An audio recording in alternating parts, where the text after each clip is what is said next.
Today, we are going to talk about a different topic yet related for all of us on a broader scale. I hope everyone is doing safe and doing well. The second wave of COVID is deadly. Please wear a mask and sanitize regularly. Most of us must be thinking we are running out of oxygen, but that is a myth and not the entire picture.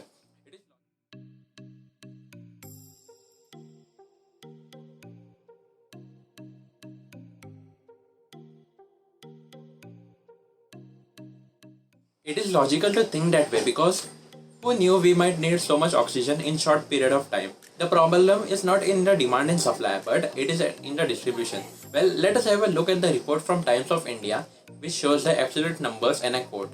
The national demand before COVID-19 outbreak last year was about 7,000 metric tons per day. This jumped to 2,800 metric tons per day in the first spike of COVID-19 last year, and currently the demand is estimated at about 5,500 metric tons in the second wave.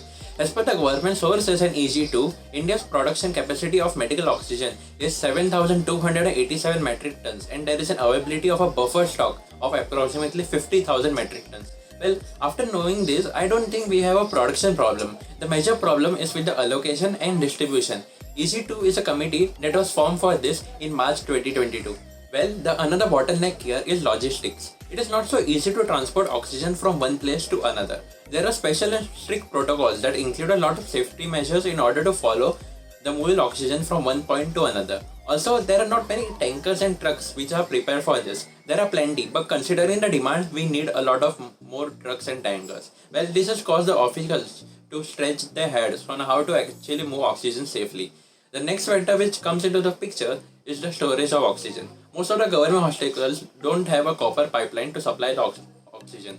They use cylinders as another option. It does work, but when there are multiple patients, it becomes very effective at the same time. To top all of that, we do not have enough cylinders as well. The ones in power did not think that we might need this high demand of cylinders. Now zooming out into the whole picture, when you don't have pipelines, you are resorting to cylinders. With that in the use, there are not enough cylinders, which means we can't supply enough oxygen as needed. I don't think I need to tell you what happens when people don't get oxygen. A tragedy happens.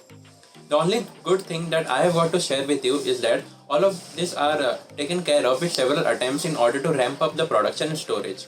More cylinders have been ordered, logistical challenges are being faced. Hopefully, EG2 will be able to use these resources efficiently in each and every place.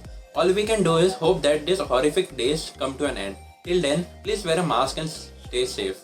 And yes, if there is a vaccine available near you, please get yourself vaccinated.